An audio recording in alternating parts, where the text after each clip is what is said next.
Good evening, everyone. Seth here at the Visual Arts Academy and Studio, and thank you for joining me this evening for another edition of V.A.A.S Live. We're so incredibly grateful that you're joining us. Here shortly after he wraps up his class from today is going to be Master Draftsman and instructor Chad Nuss joining us. He's going to be creating, drawing, and talking and just having a great conversation with us as well. I've got a little bit of a unique setup here today that I'm going to be testing out. I've got the IPEVO document camera, live streaming camera, and I'm going to be having it down here so that hopefully you can see a little bit better. I am currently set up right outside of a wonderful window, so I get all this beautiful natural light. But right now, the sun is kind of setting a little bit for us, and I'm getting some harsh light on here. But hopefully you guys are going to be able to see this, get some of this, and just have a great time. So make sure you grab your pencils, your papers, your paints, your sketchbook, your etchings, your sculpture, whatever it is that you're creating, and make sure you get set to create with us for the next couple of hours. We love it when you join. Let us know you're here. Get excited. It's Easter weekend. Hopefully you're enjoying your time so far on Saturday evening, and we're just excited to be creating with you. So we're going to walk you through what we're working on. I believe Chad is going to be working on a brand new drawing, and I've got this nice little, I guess you could call it like a mushroom scene, a forestry scene. I was very inspired by our new instructor, Sarah Leffler, who's going to be joining us here at the Academy. She's launching her classes next semester. And she was doing a beautiful watercolor demo of some of these mushrooms. And I was just really inspired by it, blown away by it. And so I started sketching out this nice little scene. You guys can kind of see it here. And that's what I thought I would do today. I'm going to be using a lot of different watercolors. So I'm going to be using Winsor & Newton watercolors, as well as some inks. I've got my Dr. Martin's inks, P.H. Martin's inks, which you guys can see here. So I'm going to be doing some washes with this. These are India ink. They're water-soluble, water-based.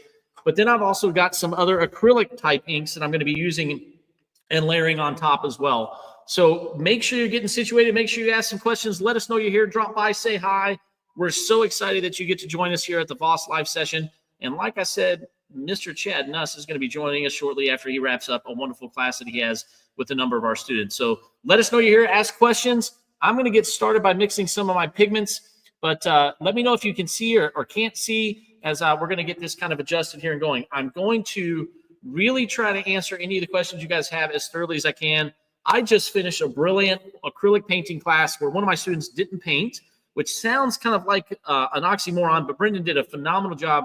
And we actually ended up talking a lot of different color theory. And we went through this route of proper color mixing, creating tints and shades, adding in the complementary color to dull out and to mix and change some things. And so it was really a fun time. But I'm going to go ahead and dive in and start creating here. For this, I'm going to start with my background washes. I think I have an idea. I want to stay in these mossy kind of greens, some earth tones, some things like that. Really kind of keep it nice and earthy to start with. And then I'm going to come in with a little bit more potent, some more potent pigments. I really like the idea that these mushrooms are going to be kind of like these vibrant kind of colors and pigments, hence why I'm going to use, you're going to see this here, I'm going to use in some acrylic artist ink as well on top of the watercolors, so it really pops. I don't know how much I'm going to get done in this time frame, but we'll see if I can get the whole thing. So if you ask any kind of questions, I'll do the best I can to answer it. I'm going to start with a nice big pointed round, and I'm going to start by pre-wetting my paper, getting it nice and fairly well saturated. I don't want it saturated too much. But I'm going to also go ahead and begin by mixing. I think I'm going to take some of this olive brown or olive green. I like the idea of this nice olive green. I'll show you what I'm going to do. I like this nice little olive green down here, and I'm going to pull it in. But I'm also going to take a little bit of my yellow ochre, and I'm going to pull some of this yellow ochre in and saturate. Oh, there we go. That's what I want. I want this nice kind of earthy golden color. So I've got that. And I like that. It's still got those green tints because that green's going to tie in with some of the rest of my pigments. And I'm going to thin out some of that so I have it. And now I'm going to go in with this olive green and just have both of those ready for me because I want to do this nice little gradient wash. And I'm going to saturate it pretty well. Look at that. Oh, look at those. See those three colors that I've got there? Those are the three that I really want to work with on this first initial pass. I'm going to keep them pretty light. I want to keep them pretty light so that I can kind of go in on top with more opaque pigments and really kind of get those saturated. So we're going to prepare this here and get going right away. I hope that you have had a wonderful week. I hope you're excited to get going. And like I said, here in just a minute or two, Mr. Chad's going to be joining us, and we're going to dive in and really get situated here. Oh, well, very nice. Well, thank you. That was wonderful. I am the color master. I'm blown away by that. Thank you very much. It was interesting to hear the conversation that we had just a little bit ago about some color. I had a phenomenal professor in college. If she ever watches this, Deborah Moshe, Professor Deborah Moshe out of the Savannah College of Art and Design. Thank you. I tell people all the time that color theory was the absolute hardest class that I ever had, and yet it was one of the most valuable. And I will forever be grateful to Professor Deborah Moshe and her horrifically difficult gouache color mixing that we had to do. And it was just an absolute joy and an absolute brilliant knowledge base to have. And so I am forever grateful. If you ever watch this, Professor Moshe, thank you. You were absolutely genius. And thank you for the compliment, VFX time. I'm so grateful. I don't think I'm a color master, but we definitely tried to discuss a lot of color. We don't want a lot of our students to just arbitrarily put things in. Sometimes that's okay. Sometimes you're just going to kind of throw some things in, see what works. Maybe you want to be nice and loose. That's fantastic. But there are other times where you want it to be conscious decisions. You want it to be something that you're choosing, that you're picking, that you know you want it to be what you want it to be. And knowledge of color theory is what allows you to get there. And so thank you, V.A.A.S time. I'm very, very grateful for that. All right, here we go. I've pre-wet my paper. I don't have it puddling anywhere, and I'm going to be somewhat loose with this. I just want to kind of come in and start dropping this nice olive green in here. And we're going to see if you can, I'm going to change this camera up a little bit, see if I can get it down there. It's a very light wash. I'm just placing some pigment. So that way, if I come in with heavier colors, I can place those heavier colors more opaquely on top.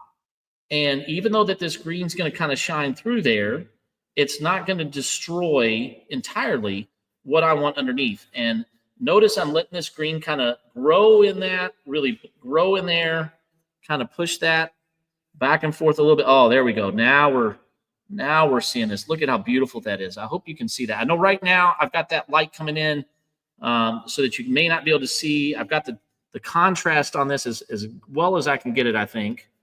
And I'm going to see if maybe that helps a little bit there. To you on the screen, it may not be as potent as you think, but it is here on my paper. It is very potent. It's a nice, solid green, and man, I'm in love with this. I wish you guys could see this the way that I do. Now you're just trying to make me feel really good for the hat. I'm so grateful. Thank you. I really enjoy this hat. This was from Wild Hats, custom made here from Wild Hats in Louisville, Kentucky. If you're looking for a hat and you want it to be completely you and completely different, you got to take a look at this. If you guys can see this on camera, I had them, they made this custom Ace of Clubs card for V.A.A.S. It's got the V.A.A.S logo on it. And I named the hat the King of V.A.A.S. And it's got a little painter's brush in here. We've got some yellow linen for the painter. It's so wonderful. I'm really in love with this hat. And thank you, Wild Hats, for doing that. And thank you, VFX time. And you're right. It doesn't cost anything to be nice. You're incredibly right. And thanks. Yeah, I really enjoy this hat. I think it's kind of something I've always wanted. I've always wanted to paint in a hat like this. And I'm very fortunate to have V.A.A.S at all and to also be able to paint in it. So I'm super excited, super stoked. And thank you, VFX time. I really appreciate all the wonderful comments and the happiness. It goes around. It's wonderful. But let us know you're here, guys. Thank you for everybody that's joined on Twitch. Oh my gosh, everybody on YouTube, as well as Instagram and Facebook. You guys are absolutely wonderful. We're going to keep going here. Part of the reason I paused for a second is I wanted to let this nice little green settle. I wanted to let it kind of be my first little wash. I've got it placed here. It's kind of bled into some of these areas. It looks really, really nice. I'm very happy with it. You can kind of see that I've got some areas that I've left white. They're going to be my lighter values. And I'm just coming in and letting this first wash kind of pass. Now, that being said, I know that down here at the bottom, at the base, I want some more density. I want something to be a little bit more dense. And so I'm going to take that yellow, ochre, and green that I made, while this is still somewhat damp, not soaking wet, but somewhat damp, and I'm going to start dropping in some of those earth tones down there. And it's kind of going to be like more like golden. And as you see, I'm gonna darken these up over time as I go. But right now, I'm just dropping in some of these pigments, in here, and just start toning my paper, right? I'm just kind of toning my paper, kind of getting it in here, not being too scared. Now, I did plan out some white areas. I know where I want some of my lightest areas, but I'm just going to kind of let them breathe. And I have to be patient because if I start working, if you've taken any of our watercolor classes, or if you paint a lot, or even if you're just a painter at home, you'll know that a lot of times you can get really muddy. And so you want to let your pigments sit and dry. And I'm going to be patient. And hopefully our buddy Chad's going to jump on here in just a little bit, and we're going to see what he's working on. And I think he's getting pretty close. We may be welcoming Mr. Chad here in just a minute.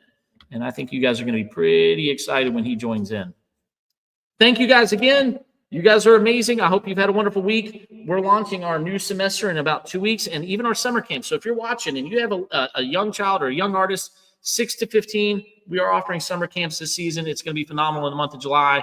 A spectacular time for 15 kids each week to be surrounded by other artists. And if you're looking at my spot here, this is just on watercolor paper. I do go a little bit more what I call illustrative because I like my pencil lines. I like my drawing lines here. And I'm going to be working on this and getting this developed. And I'm going to try to complete this entire thing while we're working here. I'll zoom out a little bit, give you that. And I did finish my daughter's oil painting. So maybe if we're lucky, I'll get a chance to show you that also. But I'm so glad you guys have joined us. Please ask questions. Let us know what you're working on. What are you working on? Are you working on anything specific in your art life? Got anything going? Ah, there he is. Look who we got. Hey, can you hear me? Join the show. My microphone on? Yes, sir. Loud and clear. Awesome. How are you? Well, welcome. I'm doing well, sir. How are you? I'm great. Just got done. Say what? I said just got done with my class and now starting to do a little drawing with you. That's awesome. So as you start this drawing, I don't know if we've ever done a live stream yet. Now, we've only done maybe 15 or 20 of these, Chad, but I think this may be the first live stream where you've started with the blank page. There was one other one. And one other one. Okay. All right. So one other one. And that was where I did a Stephen article, and my goal was to do the entire drawing in that session. So I did that. That was one where I forget where you an exploration class. And so I did I did a drawing in one session. This, I will not get done in one session. I'll just get started on this. And I'm mainly focused on, so what I'm doing right now is I decided to do another cast drawing, and you can see the cast in the background in our light box. And part of the reason for that is I debated on going back to the landscape just for a couple sessions, but the landscape, I need to spend a little bit of time focused on that. Like doing the live stream, sometimes it's hard to 100% focus on that because you're talking and stuff. And I'm in an area that's a little bit difficult right now, and I need to spend some time just really thinking through it. And I didn't think it was very helpful for the live stream to be sitting there contemplating my drawing. So instead, I decided to start a new cast drawing. And the reason for this is because, as we've mentioned before, we do offer a drawing from reference cast class. And part of my goal is to produce a series of cast drawings for that class as reference so the students can see what a cast drawing would look like when it's finished. So I just finished the one, well, it's almost finished. I got a few touch-ups to do one of the hand, which that's what I worked on last week. And then I did one of lips before that. So this one, as you can see in the background, a cast of a foot. And feet are notoriously difficult because a lot of times we don't practice feet very often. I wanted to tell you I have not drawn a lot of feet in my life, so we'll see how this drawing goes. I may start this drawing and then next week have a completely different drawing, so we'll see. Chad, where'd the foot drawing go? Nowhere, guys. I completed that one. So so that's my goal with this. So I start my first couple steps. I'm using a 4H pencil, which is very, very light, and I do that for multiple reasons. One is I'm going to probably do a lot of erasing, and a 4H, you are not familiar, H's are very hard lead, so when you draw It's very light on the paper and easy to erase. And I always teach our students to draw with H's to start off with, and then layer your H values and work up to an HB, and then work up to a 2B, and then work up to 4B, or however soft you want. So B pencils are very soft, and they give you very dark tones. H's are very hard, and they give you very light tones. So I start with a 4H, and how I'm going to tackle this is I start with the folds, basic shapes, and a rough outline. I try not to be married too closely to the outline because I want that to develop. I shade it and render it. So that's one thing that we're constantly teaching our students is that most people, when they begin, they just go in with an outline and then start shading that, which, you know, if that's your process, that's fine. There's nothing really wrong with that. But I like to think more in terms of the shapes and forms that build an object, so that when I go into shade it, there's a sense of weight and solidity, I guess, or mass to the object. And then I form. The other thing I tell students, in nature, there's very rarely any lines. We're usually the ones that do lines by painting them on pavement or whatever, but in nature, a line is discovered or defined by two different tones next to each other. So I'm very light on my outline so that I can form those lines to form by competing tones or opposite tones, whatever. So yeah, so that's just real brief line of what I'm about to get started on. Well, I hope everybody else is, but I am incredibly excited to see where this goes. And I want to point out, we've got VFX time on with us, Chad. And yeah, I see that. I was very fortunate because I received a wonderful compliment on my hat from them. But then, as I told you would happen, as soon as I wear this hat on here, VFX time goes, where is the wizard hat, Chad? Where is the wizard hat? I told you they were going to ask for it. I told you needed to get it in. Yeah, I will get that pretty soon. There's actually one that's relatively affordable, so I might do that. My plan is to get the full Gandalf outfit on Amazon. Outfit and the hat itself, I think I can get for $100, but the staff is like $250 or $300. Well, you gotta have the staff. Yeah, I know. I gotta spend up a little bit of money for that, but yeah, I'll get it pretty soon because I definitely want to have it by Halloween for sure. But I would like to get it beforehand because you and I talked. I'd love to do for the figure drawing the model. So yeah, so. I just knew it, and I'm not making that up. And Patricia, thank you. I'm glad you dig the hat. We're so excited. Maybe I told VFX time a little bit about it at the beginning. I'll fill them in, fill anybody else in if they're interested. This is a dream come true for me. So Patricia, thank you. I'm glad you dig the hat. Can't wait for you to see it in person. This is going to be now my painting hat, which I'm super stoked about. And VFX time, we are going to get that Gandalf hat before you know it, because I may just have to order one tonight through the studio just so that he can do this on the live stream just for you. And we're so grateful that you joined us again. We are so wonderfully grateful for all the positivity. Everybody that's over here on Twitch, Instagram, YouTube, Facebook, thank you guys. And even if you're watching this later on or you're just chilling out later, not watching us live, we're so grateful for you joining us as well. Chad's going to be starting this drawing from Reference Cast. And let me tell you guys, drawing from Reference Cast is a challenge, but it's a brilliant skill. It really pushes your shading, your chiaroscuro, your control of your pencil. And what Chad does a beautiful job of is one of my favorite words, which is sfumato. And I know I butcher that. So if I got any Italians out there, please don't butcher me. I'm sorry. But the smoke in between values, it's that softness in between. And I'm hoping we get a chance to see some of that as it progresses through. And you guys can kind of see that come to life and really see his execution of it. So I'm really excited for that. Really grateful you guys are here. I'm letting some of my layers die down, letting some of those tonalities kind of hit. But we're going to keep working forward. And I'm hoping that I can get quite a bit done on this. But let us know you're here. Ask questions about technique, art, anything you want. We're super excited. We're super glad that you're here. Give us a like, subscribe, a share. We've tried to do this every single week, every Saturday evening, 6 to 8 p.m., and we love it when you join us. And right now, Chad, I got to start pushing some of these values, but I got to get some of these colors in here. I like it. I missed the first. What are you working on? So I am working on, I was really motivated. Our new instructor, as you well know, Sarah Leffler. She's going to be doing some of our watercolor and color pencil classes, but she had done a beautiful demo on mushrooms, and it was really motivating, inspiring to me. And I ended up doing this little sketch during that time of this kind of mushroom scene, right? Just kind of this foresty kind of mushroom kind of scene. And I was like, this might be something that I really want to do on the live stream, see how much I can get done. You and I talk about pushing ourselves on these live streams because we know the allotment of time that we have, right? It's like, okay, we got 2 hours to work, kind of talk through art. What can we achieve? What can we get done?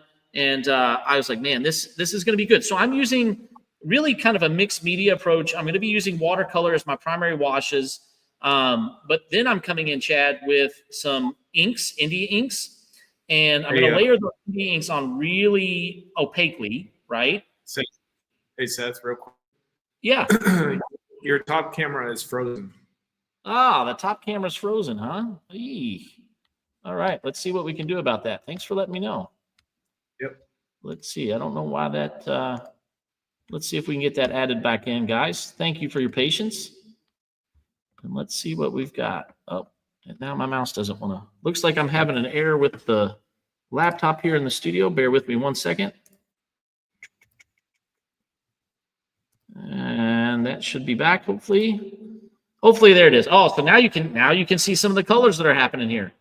Whereas before, maybe you were losing some of those. We've got some of these nice pigments I hope that you guys like. Really starting to let them come to life. But those acrylic inks and some of my India inks, I'm going to layer those on the top and let those really be vibrant, really let those be potent. Not that you can't get that way with acrylic or watercolors, but I really want to layer these up. Now, the challenge is I have this sketchbook that I have, which I love. It's very soft paper, Chad. And that soft paper, you got to be careful with it, right? Because if you oversaturate, it can kind of get damaged a little bit. So we're working on that. Oh, thank you, V.A.A.S time for letting me know about the camera as well. I think Chad saw that. We got that fixed, hopefully. Thank you for your patience. Oh, here you go, Chad. Here's a comment. You got to read this one. Oh, yes. I love it. Thank you, Patricia. I look forward to, well, I mean, both of us, both Seth and I teach drawing class. So either one of us would be happy to have you. So yeah, I look forward to seeing what you do in that class. Well, she's advanced so much, Chad, in her mastery of watercolor as a medium. And I think you would agree with me, and you and I have discussed this privately as well as with our students, that a lot of times when you get a mastery of the medium, you get to a point where you go, okay, I feel like I'm controlling the medium fairly well. I've got this controlled, but yet my project isn't going the way that I want it to go. And a lot of times that, Chad, correct me if you feel differently, a lot of times that can be a drawing problem. Yeah, for sure. Even in drawing, like I guess the immediate example I think of is with figure drawing. You start with a gesture drawing, which is basically a stick figure, and you try to capture the motion and the position and the proportion of the figure. And then from there you build forms, and then from there you get into the anatomy and detail. But I was telling one of the students earlier that if you don't get your gesture drawing correct proportionally, anything you build off that is then going to be wrong. And I think in the same sense, painting or other medium, if you get to a point where it's off, sometimes it goes back to the original drawing. Yeah. And so drawing really is a foundational, fundamental skill to learn, whether you are drawing or charcoal or even paint and acrylic and oil and so on. The drawing is the foundation of everything. So it's a very important. I would go even further. I've had multiple discussions with one of my great mentors about, even at certain academic levels, you have a lot of students that are taking graphic design or fashion design or shoe design or things of that nature. And with the realm of the digital world, there's a lot of discussion. Well, do you still need to take the foundational classes? And, my answer is absolutely, because it's about getting concepts, right? It's actualization. It's getting concepts out of your head. And a sketch or a drawing is one of the best ways to articulate a lot of those components, right? It is a communication tool, let alone a final rendering tool, right? It's a great communicator of ideas and concepts, not just, oh, I'm going to finish with a final rendering. right? That's right. Yeah, absolutely.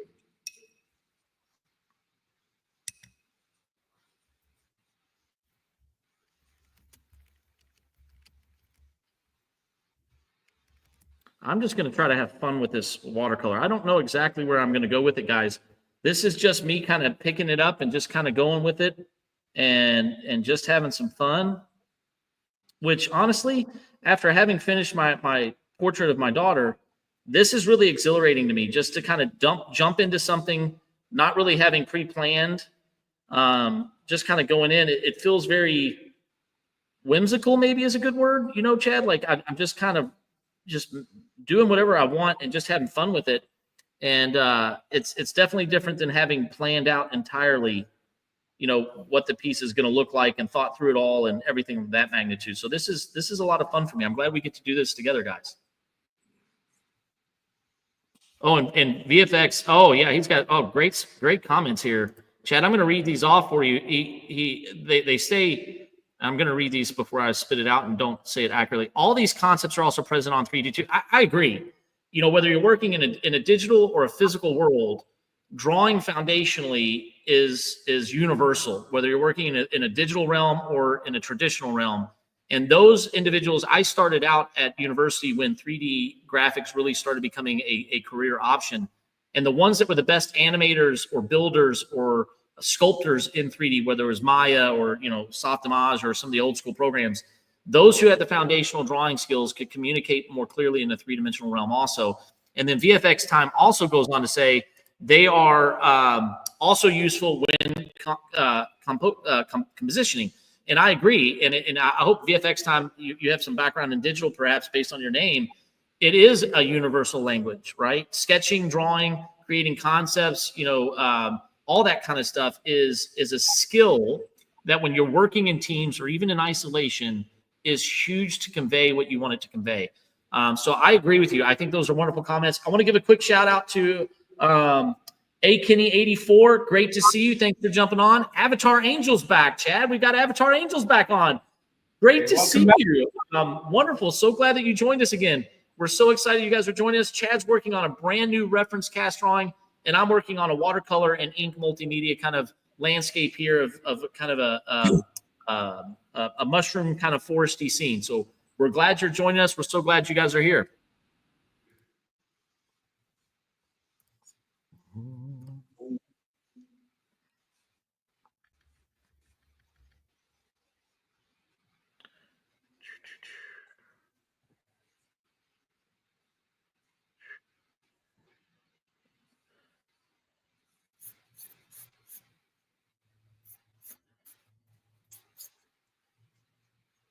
So what classes did you teach today, and how did it go? Oh yeah. So I had this morning, I had a young artist acrylic painting class, which was absolutely brilliant. It's one of those things where there's an energy from young students that is just second to none. You know, Chad, they come in and they just are so excited to paint. They come running up the stairs, they come running up the ramp. And, you know, on a Saturday morning after a long week of school or whatever else they've got going on, it's just absolutely exhilarating to see their joy of painting, right? You know, and they came in and they completed some pieces they've been working on.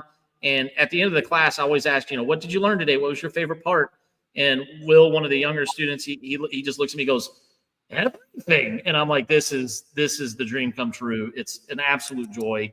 And then a little bit later in the day, I taught a heads, hands, and feet class. And we were at the stage in the lesson structure, the curriculum, where we were really rendering out what I call working inside out. And that was working on the bone structure, the tendons, and the ligaments of hands.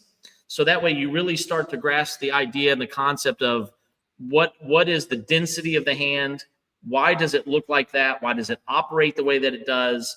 And you really start to try to understand that the hands and feet have the least tissue, right?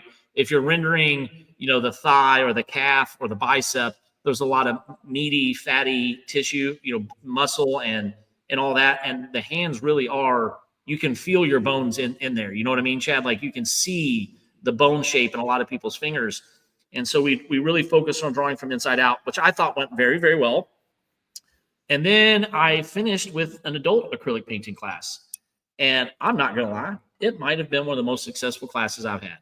Awesome. I have a student in there who's just started painting. She's 87 years old and is just absolutely crushing it, just did a phenomenal job. I'm absolutely blown away. And then I've got another student, Brennan, who I mentioned earlier in the episode here. It's an acrylic painting class, and he didn't paint today.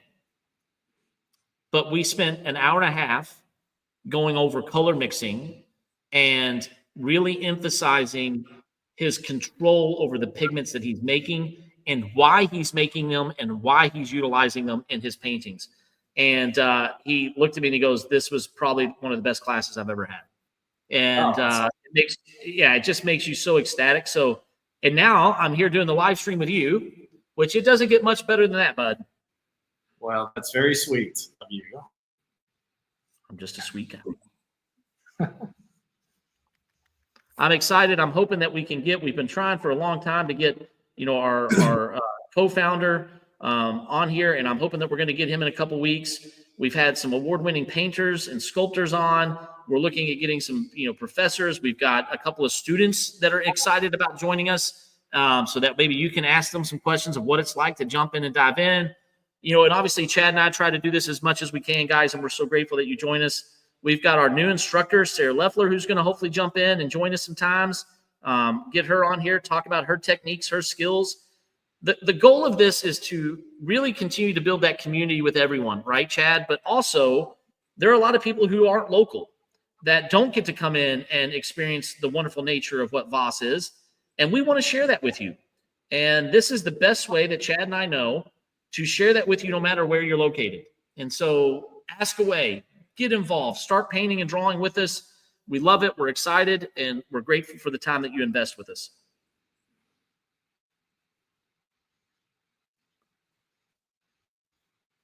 And I'm going to keep working this guy and trying to push some of these values here. Dropping in some basic colors. How's your drawing? It's kind of tough to see. It's a little light there because I know you're working in your light pencil. Did you say that's a 4H? Yeah, it's a 4H. Excuse me. I'm trying to.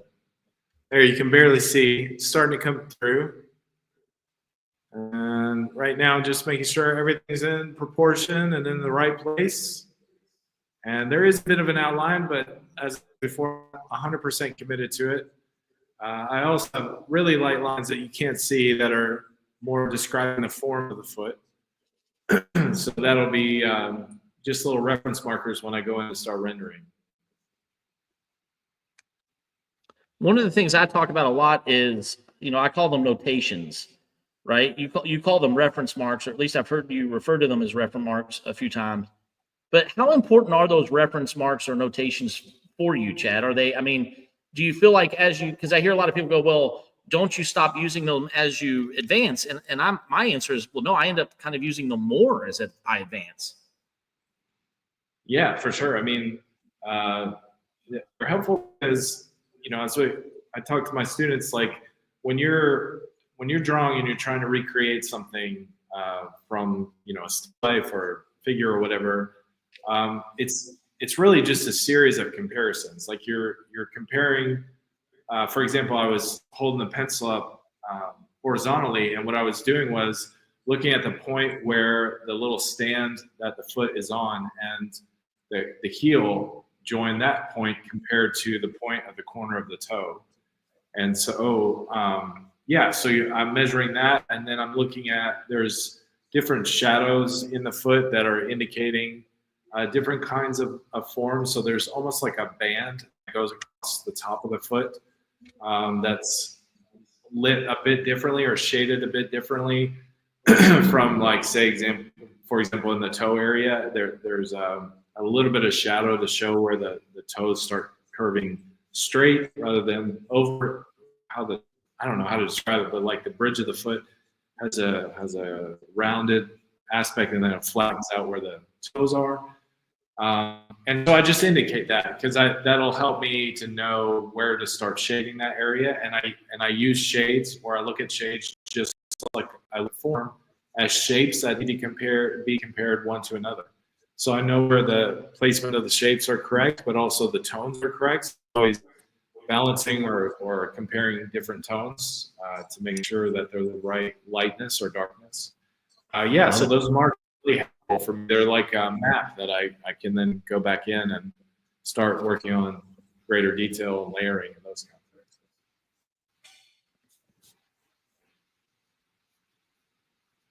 It's kind of like someone saying, like, for example, when you draw, I was just saying, when you draw a figure and you start with a stick figure, someone may say, well, you know, the better you get, do you ever get away from that stick figure? It's like, no, not really. You actually rely on it more and more. And that's the same with, you know, using reference marks or markers like you're saying.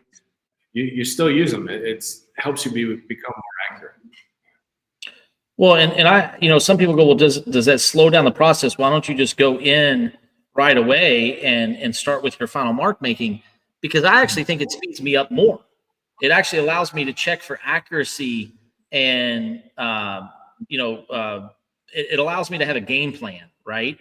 And that actually speeds me up more by having mastered that beginning stage, rather than just, you know, bull rushing right into a piece or whatever, and not having an understanding of what I'm trying to accomplish. Yeah, and I'm an incredibly slow artist, so I gave up on the idea of being faster a long time ago. It doesn't really matter to me if it slows me down, because I'm already pretty slow. So You say that, but you've accomplished quite a bit in the last few months. I think you've produced a large volume of work that is very, very strong. well, I appreciate it. And some of those pieces are massive pieces. So, you know, inherently, those are not going to be really fast to complete, right? They're very large. Yeah. Yeah, that landscape still has a lot of work to go on it. And yeah.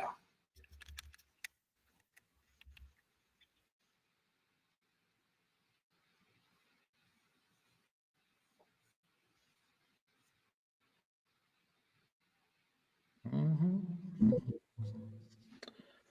I'm working on just dropping in some of these colors, and man, that tell you what, I tend to be a little bit more muted as an artist, right? I don't typically go super, super vibrant, but I am trying to just experiment and have fun and nice and loose with this, because I just kind of want, I've been so tight with my oil paintings that I just kind of want to loosen up a little bit and just have some fun.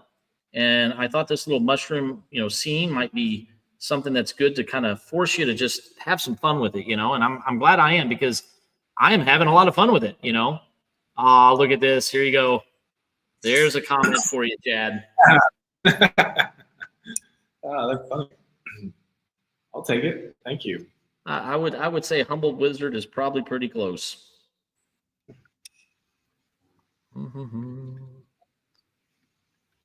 It's like pulling teeth to get him to say that he actually really loves a piece. But when he does, you know, he has good reasoning behind it. And I usually end up asking, well, tell me why, good sir. And then he pulls out his best Gandalf. Yes, let me tell you, young hobbit. And I'm like, fantastic. Here we go. Some truth bombs are getting ready to be explained.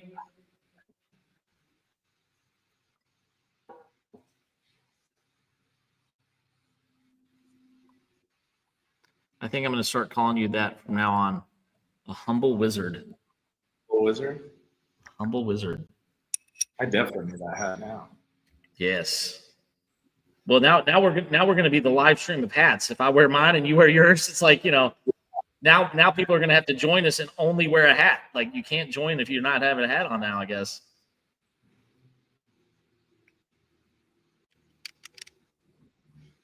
The hats might be the very thing that make us go viral or something like that. Yeah, who knows?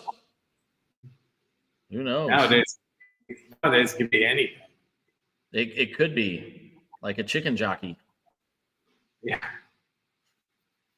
We have a lot of students who absolutely love Minecraft, and I have been trying for the life of me to figure out why the chicken jockey is so popular right now, why it's such a popular meme. And so if you're listening right now and you can explain to me why the chicken jockey is so popular, why it's like this viral thing, I'd love to know. And the funny thing is my kids play, Minecraft, and Chad's kids play Minecraft, and I have yet to get a really good reasoning of why it's gone viral. I think maybe it's part of just like the marketing ploy to ramp up some interest in this, because I don't fully understand why it's as prominent as it is. So if you have an understanding, if you can explain to me why, I would love for you to write us and let us know why that is. And Chad, I don't know if you've gotten any reasoning from your kiddos as to why that is, but I'm just blown away why that's become such a big thing now. No, we were actually talking about it the other day, because when we went to go see it, nothing happened in our theater. And so when you said about, this being a trend or whatever, I kind of was like, I've never heard of this. But they were telling me that yeah, it's like a big thing. And like one of my dog's friends, I think ended up doing it. Like when the chicken jockey came out, like threw his popcorn and was like super crazy. And she was just saying, that's the thing they do. And I was like, that didn't happen in our theater. I had no idea. But yeah, I didn't think to ask why. I was like, what's going on with that? Yeah. Yeah. Thing. I'm like, okay, whatever. I would love to know why. Oh, Jack Black, VFX time. Jack Black is just funny. All right. Well, maybe that's it. So I guess it's just a funny thing, and that's kind of the culmination of it. I think it's interesting. I'm curious to see, how the test of time does for that movie. Obviously, it's a huge franchise. It's a big entity. It's a big part of a lot of people's lives. I think it's a generational type movie, if you will. Like I have one student who's like, "Did you know it took them 10 years to make this movie?" And they followed along everything. And I'm like, "This is amazing. This is such a generational. Kids will remember this game and this movie for a very long time." And I think it's exciting. I mean, I remember, going to the arcades, Chad. That's why we have an arcade here at the Academy. We have, 3 or 4 different arcades that kids can come in, adults. And what's funny, Chad? The adults play the arcades here just about as much as the young students. And nostalgia goes a long way. And I think Minecraft is going to have a place in a lot of hearts for a long time. I'm a little salty because I was playing the Simpsons game the other day, and I was playing the bowling, and I almost got a perfect game. I missed one pin. And apparently I don't know how bowling is scored, because I thought, oh, that's $299 because a perfect game is $300. Yeah, it's stacked. It's $279, I think, or something like that. I'm like, and it was even a spare. I'm like, how does this work? I don't understand. I should have been, but I got top 5, so I was pretty happy. Well, yeah, I think you're probably top 5, but I think my daughter Everly might be the top 4, because she has figured out the game. Like she's one of those kids that sat down, figured out the game. She knows just how much to move to the left or right. She knows just how hard to spin the roller ball. I mean, so if it wasn't Everly up there, I'd be shocked, because I'm pretty sure she's kind of figured out and mastered exactly what that game is. But that's the arcades for you, man. They were brutal. They were hard. I want to get a pinball machine for in here. That's what I want. I want to find a way to get a pinball machine. And we may end up finding a way to get one in here, but I may never get work done. I may not teach classes because I'm just going to be pinball wizarding it up over here. Dun, dun, dun. I hope everyone is having a wonderful evening. I hope you have your sketch pad out. I hope you've got a painting out. Come join us as we work on these beautiful little works. I hope that you're enjoying this, asking questions. VFX Time has given us a lot of great wisdom here. We have now labeled Chad as the humble wizard, and from this day forward shall be known as the humble wizard. And I want to thank everybody for the little hat. I'm very self-conscious about the hat. I feel like I don't want to be a poser, Chad. You are a wizard through and through. And I'm very grateful that some of you guys have given me some compliments on the hat. Thank you guys, everybody across all the platforms. It's something I've always dreamt of kind of creating in and having some uniqueness. And if you haven't seen it up close, I'll spin it around for you guys. This is from Wild Hats here in Louisville, Kentucky, and they make custom hats. They are wild hats, not tame hats. And one of their local artists made me the Ace of Clubs card. And I've named this hat the King of V.A.A.S. And I'm very excited to have it. Thank you, Wild Hats. You guys are absolutely amazing.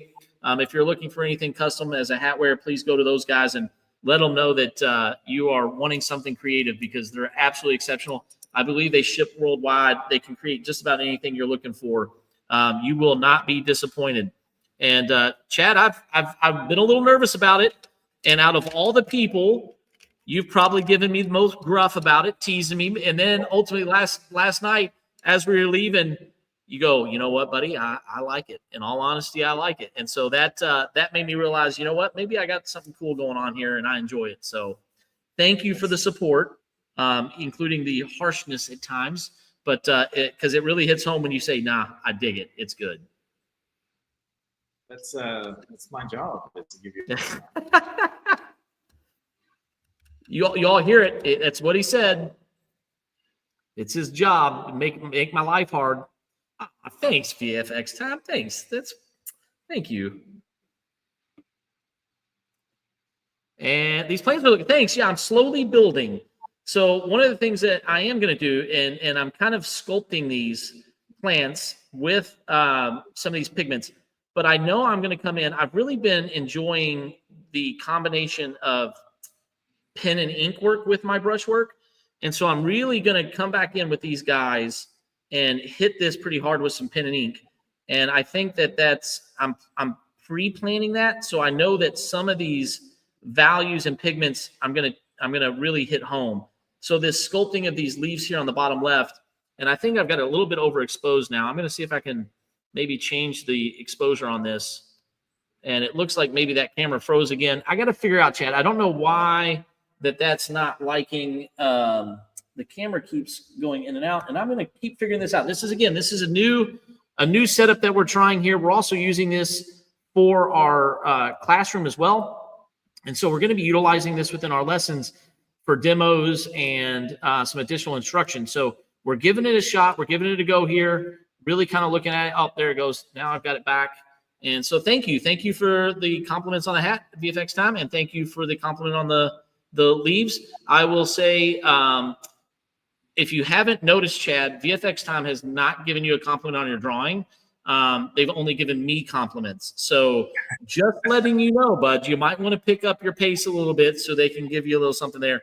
I'm teasing, of course. No, but thank you, VFX time. And actually, VFX time has a question for you, Chad. I'll put it up on the screen for you. Okay. What is it to? Oh, okay. So it is a dragon. Yeah, it's hard to show, but the wizard, man, the wizard and his dragon. It is, it is a dragon, and I got that several years ago. Kind of a midlife crisis type decision, and it's not finished.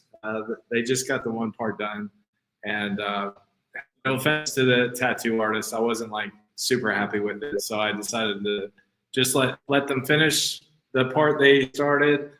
And my plan is, I think when I turn 50, which is in a year, I think as a birthday present, every year I'll just get a little bit added onto it until all the way to my arm, I think. So, so it's a dragon.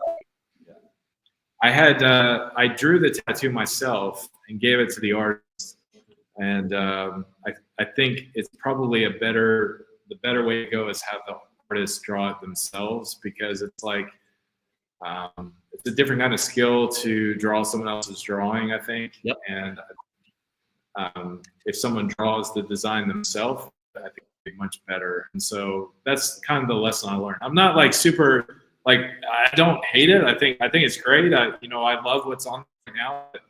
I think it wasn't exactly what I was looking for, which is not, people are always afraid of that when they get a tattoo because it's so permanent. But I liked where they stopped, and there's plenty of other things that can be done. It's fine. So, so that's what. So I've probably designed close to 40 or 50 tattoos.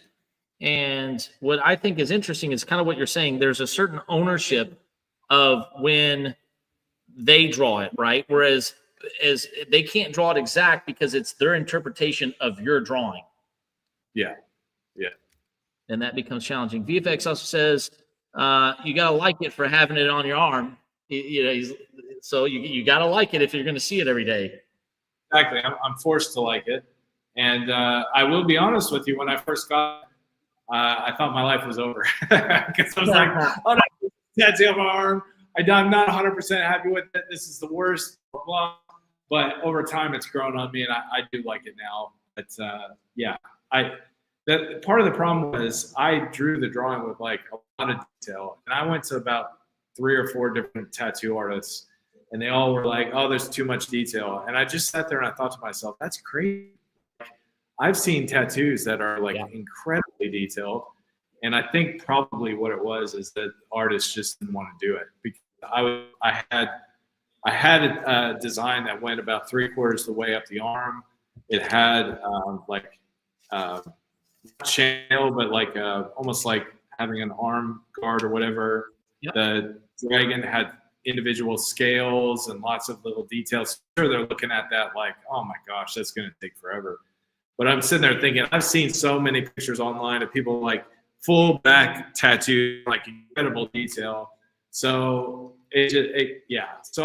that's where I was like thinking to myself, I need to just find a good artist and them. But what's really difficult, at least here in this city, is that the really good artists are all booked up for years in advance or months in advance. So it's kind of hard to find someone that you really want, to do a really good design. So I agree.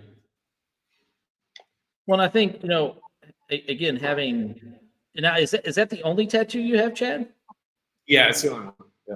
Oh, wow, man. Boy, VFX is right. You got to that's a big, bold location to go for on your first one.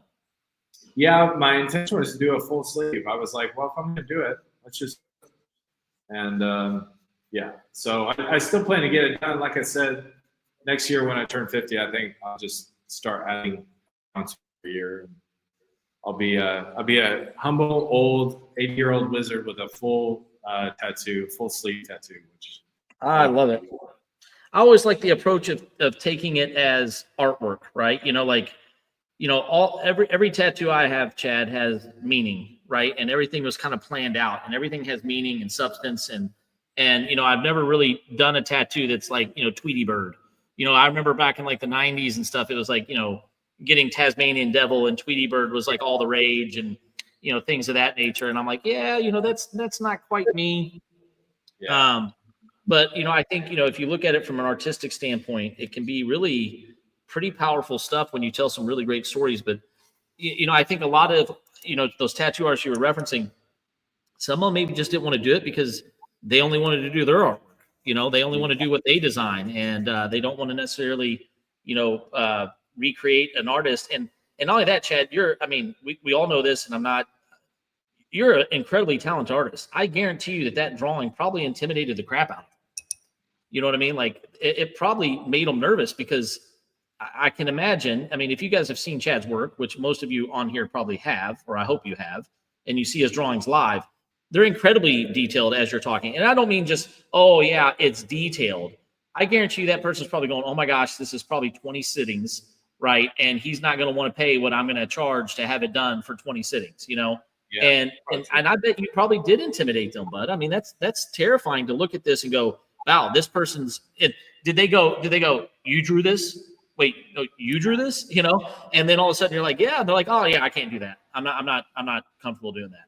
And that's a challenge, Yeah, I appreciate that. That's a very nice compliment. And yeah, I think a lot of just to the effect of like being intimidated by my art, but just the fact of like what you were saying about, 20 sittings, lots of whatever, they're probably thinking that thing's going to cost $10,000. He's not going to want to pay it, blah, blah, blah. So yeah, I get it. I totally get it. See, my thing is if a tattoo artist can deliver, I'll pay whatever because it's permanent. Yeah. But I had a similar story. I had a tattoo artist execute on my arm, and the first round of it, the layers of it were absolutely brilliant. I loved it.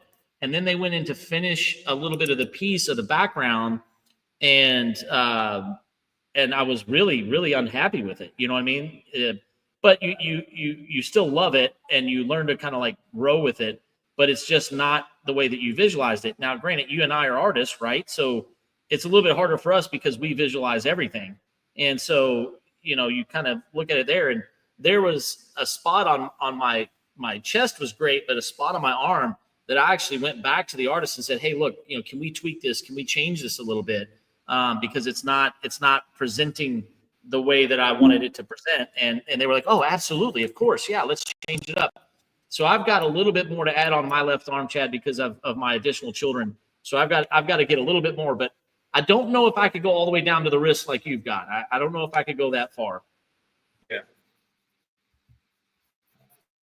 Dun, dun, dun, dun, dun. So how's your drawing coming? I know that we're talking about it, that you've planned your notes. You've got some of your tick marks out. It's a little light, but I'm seeing the foot come through there. And you're drawing this. So tell us a little bit, drawing from reference cast. Why is it so beneficial, even for somebody who is a master at drawing the way that you are? What is it about it that is so helpful and so beneficial to enhance your skills and kind of ramp that up? What is it about drawing from reference cast that you love instructing and teaching, and why do you use it as a tool? Well, the first reason would be that it's kind of an older approach to learning drawing, and so since starting to work here, I've been doing a little bit of research on the side as far as classic techniques for learning how to draw. And so some of the first steps that the old masters would have artists do is drawing from paintings, but also drawing from casts. And the advantage of casts, obviously, is it doesn't move, and you can always put the light that you want, all the conditions you want. And you can really just get in and focus on the anatomy of something or detail shading, those kind of things. So it's always good for me to do one of these, just to go back and just work on. Every time you do a drawing, it's really an opportunity to get that, just a little bit better. And so in the last drawing I did of the cast of hands, some of the shading in there, I've really loved using a synthetic brush for blending.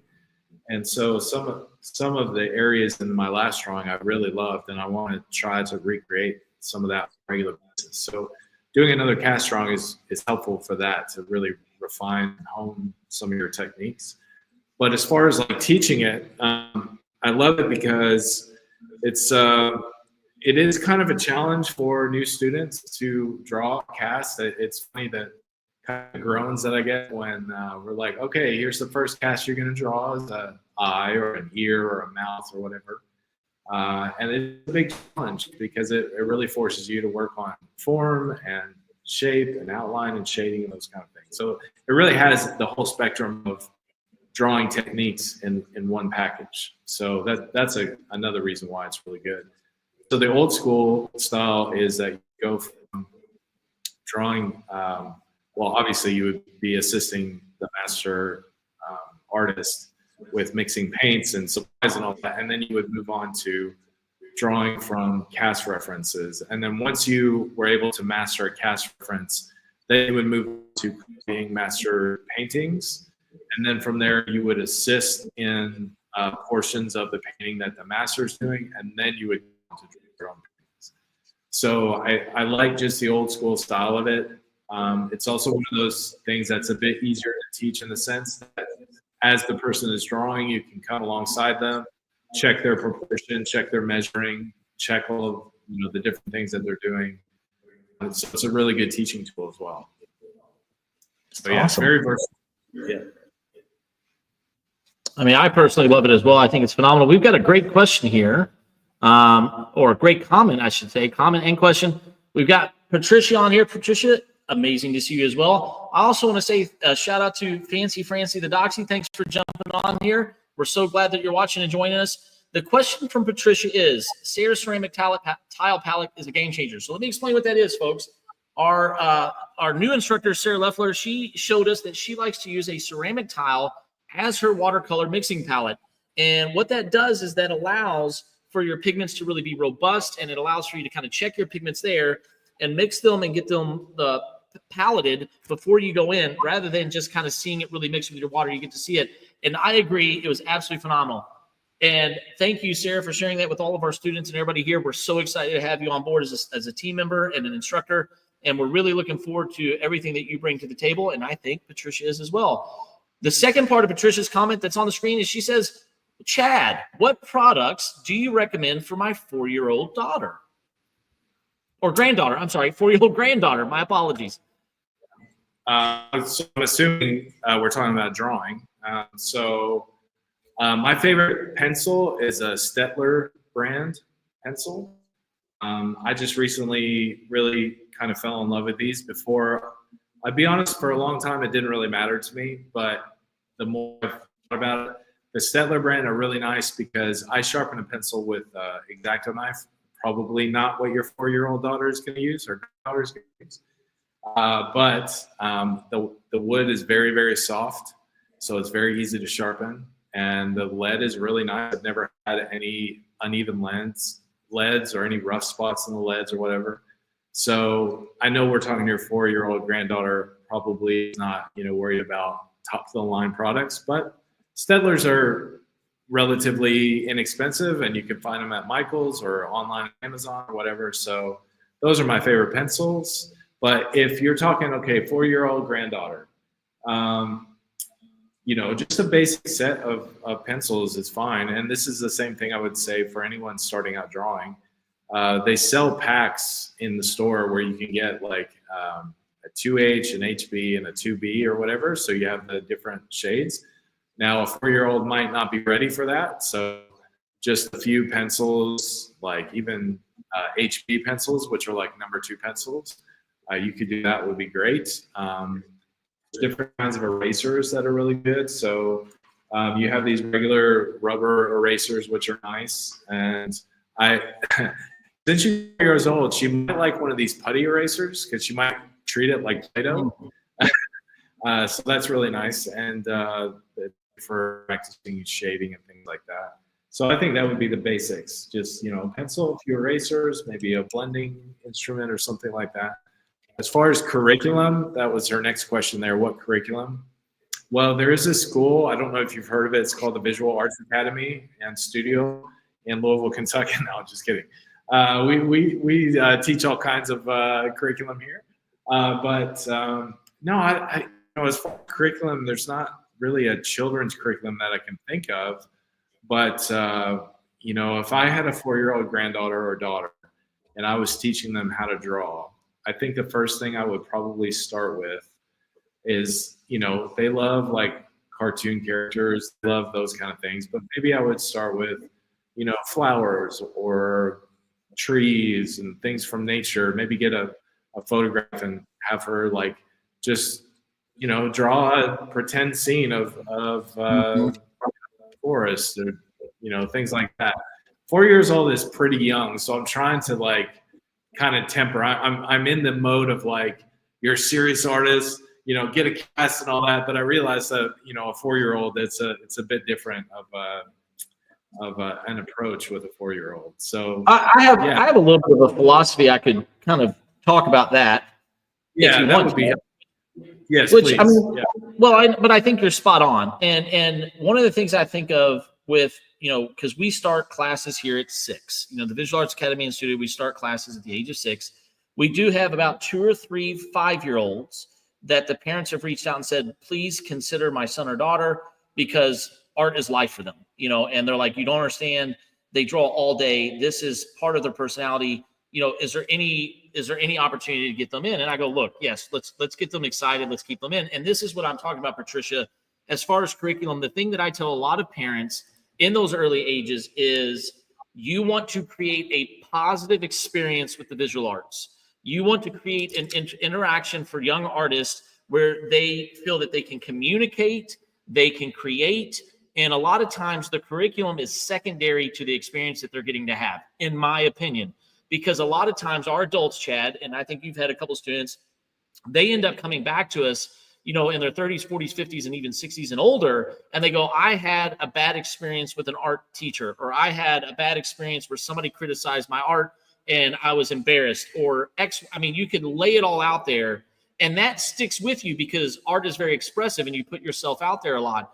And a lot of young artists end up having some kind of negative experience that I think holds them back from continuing on that path. So first and foremost, Patricia, I would say anything curriculum-based is foundationally driven, like Chad had mentioned, right? Get them drawing not only things that they love, but get them drawing from life or creation, right? Create a scene in their mind.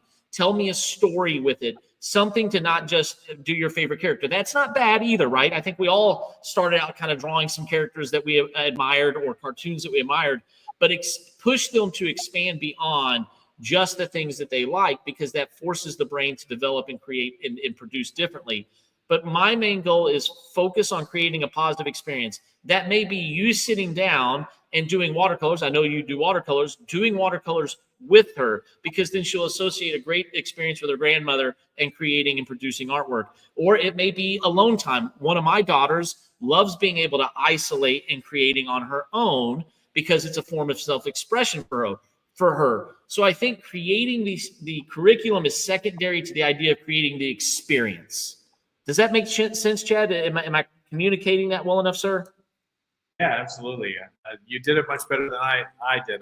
I was kind of floundering there towards the end because I realized Not at all. I was overshooting, I think, 4-year-old. But at the same time, you don't undermine the creativity and the brilliance of 4-year-old. So you want to give them things to challenge them, like you said.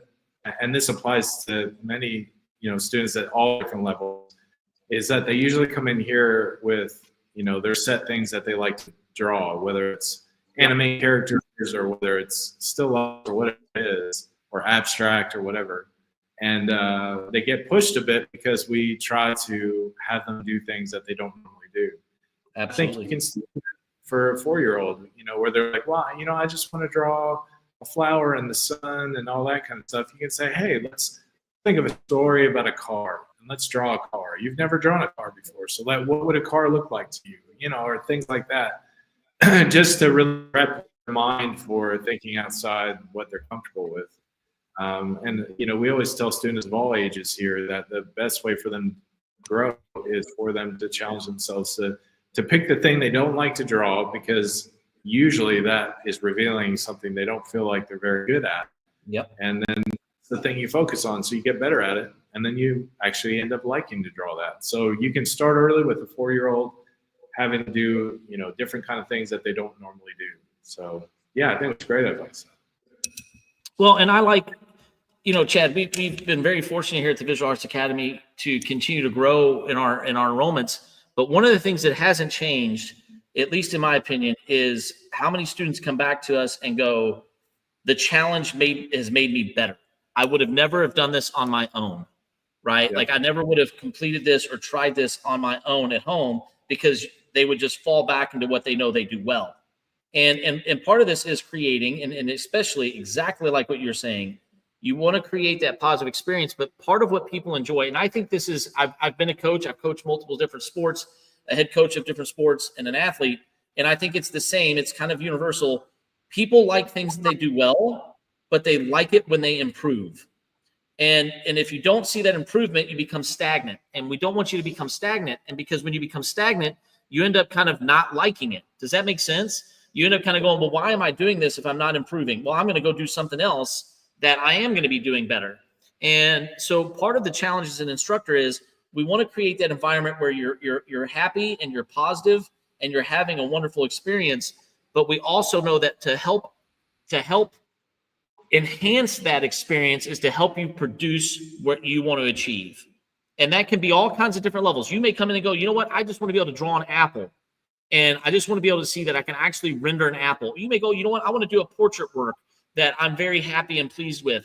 And so success is many different things, and that's wonderful. But sometimes being pushed beyond where you think you could go, that is the role of an instructor, in my opinion. Now, there's different ways to achieve that. And that doesn't always mean being harsh or rough or anything like that. I don't mean that by any means, but I think sometimes you have to encourage people to go outside of their comfort zone for their own growth and success.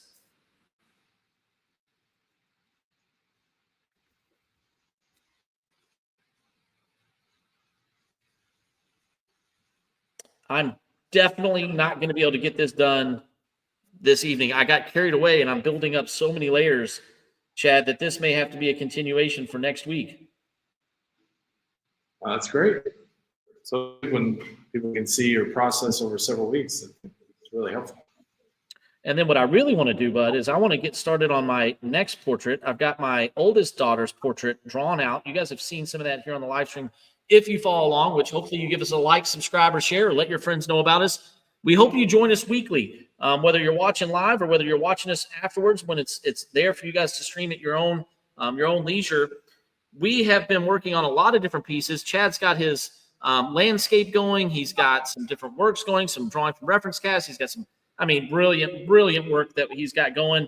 And we just continue to keep building things. And so if you've seen my daughter's portrait, I'm going to try to start on that one soon. I just finished the one, and I'm going to start on this next one. And I think hopefully you guys get to see that journey. I received some feedback from those who watch on the live stream as well as students here locally, Chad. They love getting to see our progress as instructors on our pieces, and they feel like that they learn a lot by watching us practice what we preach, if you will, like not only just instructing in that way, but they actually see us doing the work and doing the techniques that we're giving them. And there's a certain sense of reward, I think, as a student that, oh, hey, this isn't just, lecturing and giving me that information. This is the real deal. This is high level instruction in art, and it produces really strong results. Yeah, that's a big reason why I'm working on this cast drawing, is that when I go to teach a class, and we've talked about this several times, certainly you can find resources online or pictures online or drawing or paintings online that other people have done. There's just a different kind of gravity or weight when the person teaching the class comes to class with an example that they've done that blows them away. And so I think for them to see us as working artists really adds a bit of weight to what we teach, so they can see that, yeah, we're doing the very thing that we're teaching you guys. This is what we've been practicing for years and years and years. So yeah, I think being working artists as well alongside teaching, I think is very, very important. And I think people are going to be blown away. I hope Sarah gets to watch this, because I'm going to continue to toot her horn. I just think she's incredibly talented. I think she's incredibly kind, and I think she has a deep passion, Chad. And I think actually you may have said this to me when you very first met her, a deep passion for the success of her students. And so, Sarah, if you're watching, we are so excited for you to start teaching classes here and building up a relationship with all of our amazing students.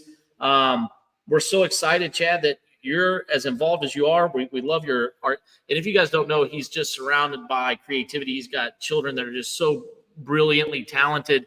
I don't know what you're feeding your kids, Chad, but whatever you guys are eating, I need to get the meals that you and your wife cook, because it's feeding creativity in your household.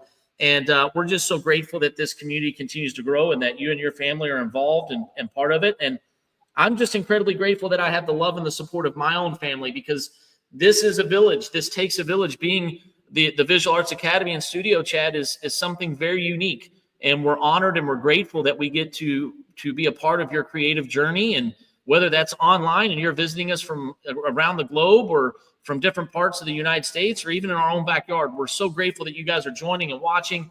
It's such a fun experience. I'm going to town on this watercolor, guys. I don't know if you guys can see some of this. I might zoom out here. This new camera, I'm still getting a little bit used to it, but let's see what we can do here.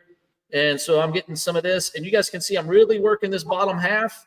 It's starting to come together. Let me know what you think. Let me know if you like how this is coming together. I'm really starting to build out the robustness of the colors, really starting to bring it to life. I've got to accent some of these purples and greens now that they're dry, but I think it's starting to come together, guys. And Chad, it's the Visual Arts Academy and Studios coming together too, my friend. Yeah, I mean, I know you were being very complimentary towards me and being involved in everything, but I absolutely love being here. So it's easy to invest in something and put a lot of effort into something that you love. And so, yeah, it's a great time being here. I love hanging out with the students, and we have a good time in our class today. I taught a comics and cartoon class, and one of my teaching techniques for this group of students was to play opera music nice and loud. Nice. Just to give them a little entertainment and encouragement, because sometimes their assignments and exercises can be a bit challenging. So we had a good time with that. So yeah, I love being here and working with the kids. And yeah, it's a good time. Fluidity, thanks for jumping on. Fluidity88, thanks for jumping on Instagram. We've got some other individuals over on Twitch. I can't see you guys' name, but thank you guys for jumping on over there on the Twitch platform. We really appreciate you. All of you individuals that are watching us over on YouTube. Wow. Thank you guys so very much. Thanks for all the like, the love, the shares, the follows, the subscriptions. We're so grateful. We hope that you join us. Just so you guys know, this is the Visual Arts Academy and Studio. Chad and I, as well as some guests and other artists, and some of our students even, we're going to be doing this, and we've been doing this every Saturday evening, 6 to 8. Sometimes we teach different classes, and sometimes it's Chad all by him lonesome, and he talks about wizardy type stuff and artistic nature and things that I'm kidding, obviously. Thank you, VFX Time. I'm now going to be doing this forever, and we will attribute that to you for years to come, I promise. But we're so grateful that you guys join us 6 to 8 p.m. on Saturday evenings. It's a great way to continue to build our community. Chad, I've been letting these layers dry, but now I'm really going to come in with some robust colors and really accent this out a lot and see where we're going with it. But your foot rendering is looking quite spectacular, my friend. Oh, well, thank you. It's just the initial kind of blocking in some of the main shots. I'm not really getting into much detail yet. And here, once I get off camera a little bit, I'm going to step back and take a look at it a little bit more. I keep looking back and forth. It's not quite exactly there with proportion, but we're getting close. So I'm just right now just putting in some shadows just to help with the form and make sure my anatomy is all correct and that kind of thing. So yeah, just slow going, but we're getting there. So. VFX Time just gave us a question that, and thank you for the hearts, Fluidity. Thank you for the hearts. We love you too. VFX Time just gave us a question that may take us to the end of the session here. I don't know. He may have just, or she, I apologize. I don't know VFX Time. I'm sorry. I guess my go-to is just one of those. But the question is, do you guys have a favorite movie? And Chad, this might take us all the way through the evening. I have a few favorites. It's always hard to like come up with the absolute favorite because then you're like, yeah, but what about this one? Or what about that one? Or you'll go through seasons where you like one movie and then you'll flip to a different one or whatever. I'm going to say if I had to pick one, I was forced to pick one. I'm going to have to say Blade Runner 49. Oh, that's a good one. That's a good one. I really love that one. Fluidity 88 says, okay, Forrest Gump. So right now we've got Blade Runner 2049, right? We've got Forrest Gump. Yeah, that's the new one, right? Yeah, I knew when I said 49, like, it's not 49. Yeah, 2049. 2049. Well, and Fluidity 88 says that one too. So yes, I absolutely, I loved the original Blade Runner, even though a lot of people think it was very slow, all that kind of stuff. Obviously, I was a little young, but then I watched it later, and I absolutely love the original Blade Runner. But VFX Time, I absolutely love, I love Christopher Nolan, but I also love Denis Villeneuve.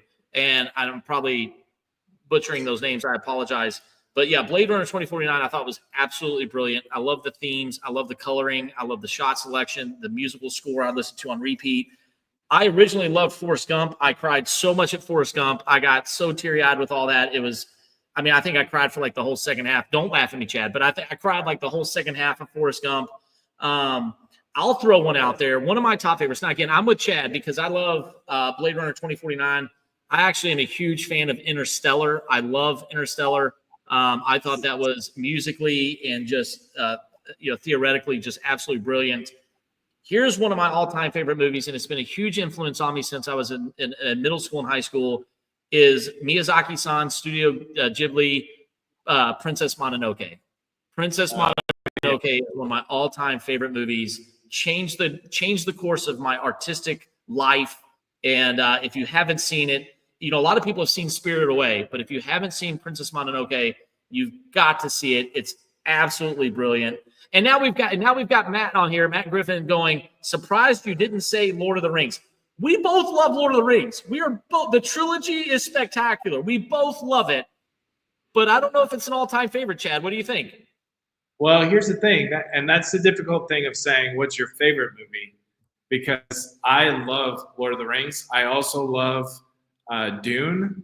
I know some people critique Dune because it's not like 100% accurate to the book, but I think it's an absolute beautiful movie. I watch Dune a couple times a week as I'm going to sleep, like because I've seen it so many times. I'll just put it on and I can kind of hear it and see scenes in my head, and I usually fall asleep to it. So I absolutely love Dune. I absolutely love Interstellar. I absolutely love Lord of the Rings. I love Tron. I love the new Tron. I'm a little, I don't know. I saw a preview for the third Tron recently, and I look amazing. I've seen some critiques online because they say it looks a little too Hollywood, but I don't really care. I think it looks beautiful, so I'm looking forward to what the third one is going to be like. Yeah, so I mean, there's plenty of other, like 2001. Even though it's like super slow, philosophically, it's a beautiful, gorgeous movie, especially some of the space scenes, especially the end where he goes into that like old English room and there's just like tons of stuff going on. It's crazy. I really do love that movie too. So, yeah. So we've got a couple of comments here because I think this is a great discussion topic and it's obviously piqued a lot of interest. So if you haven't seen, like, here's the thing, everybody that's watching this is probably artsy in some fashion, hopefully, or just excited about it. And VFX Time has said, well, we assume we already, and I think when we say we already, pretty much everybody loves Lord of the Rings.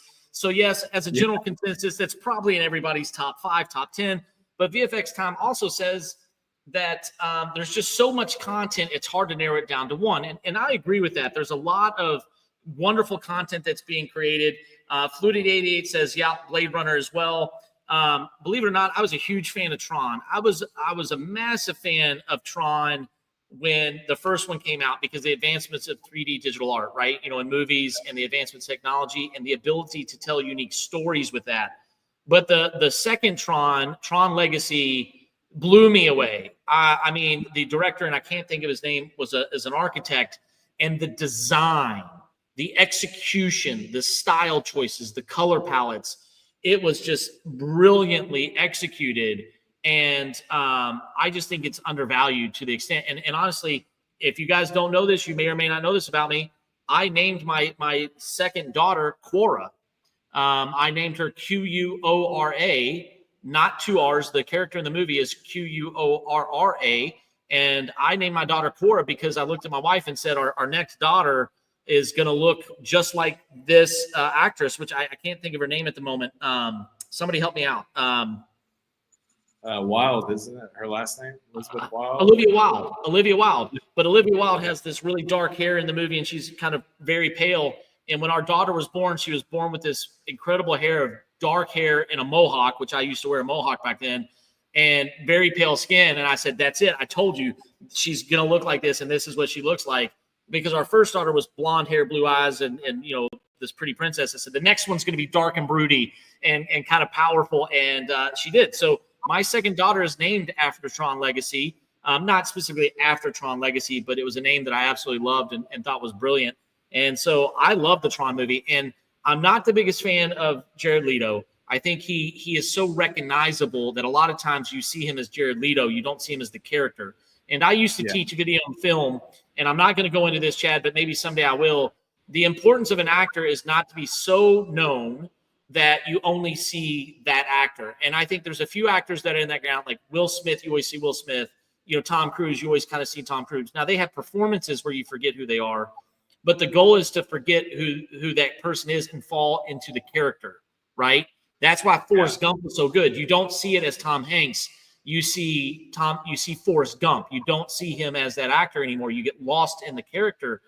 And one of the things that I think is tough or scary for me with this new Tron is, are we going to be so in love with the character Ares that we forget that it's Jared Leto, right? Because I think a lot of the other times, even in Blade Runner 2049, even though I thought he was good in that, I still saw Jared Leto.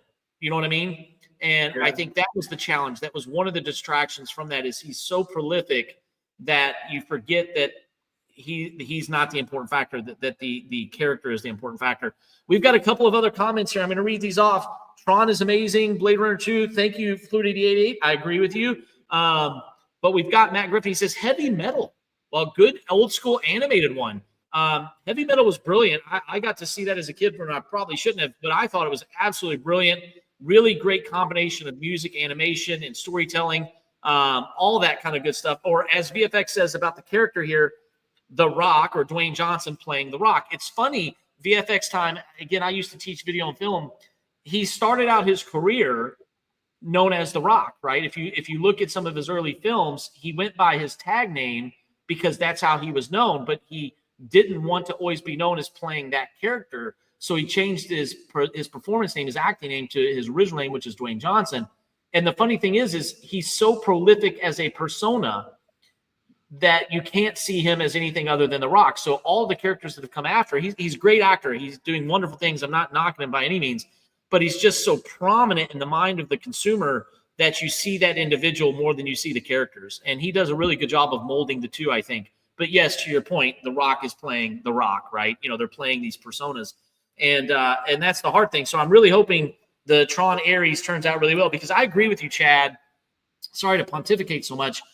I think they continued the stylistic choices from the Tron Legacy and have changed them. Now, I'm curious to see how that works in the quote-unquote real world, but I think it's a beautiful film. I'm so excited. I loved Daft Punk's musical score, and I'm just incredibly excited for Nine Inch Nails. You know, those two guys have just done a phenomenal scores in the past individually, but they're doing it under the label of Nine Inch Nails. And I think there's a grit and there's a level that's going to come to this score for Tron Ares that is just going to be spectacular. So I'm holding out hope. I'm hoping that Leto just lets the character come through rather than himself.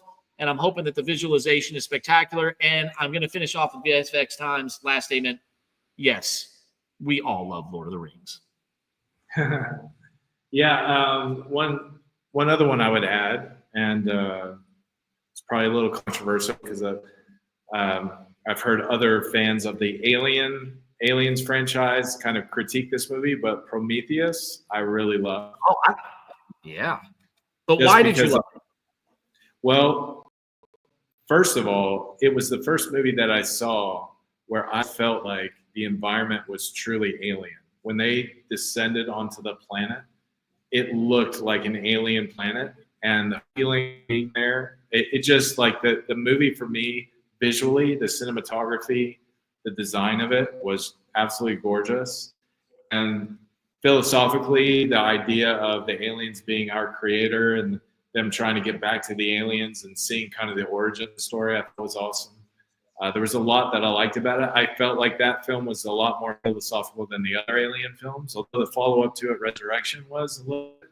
But I felt Prometheus was definitely the best. Now, if you're just into it for the action, then that one's not going to be favorite. Yeah. That's what I've heard. I've heard people that love Alien for the aliens, the fight scene, the gore, and the scary, you know, the terror, but the what do you call that? Shock value. Yeah, or whatever. Yeah, that obviously you don't. The what? Suspense. Yes. Yeah.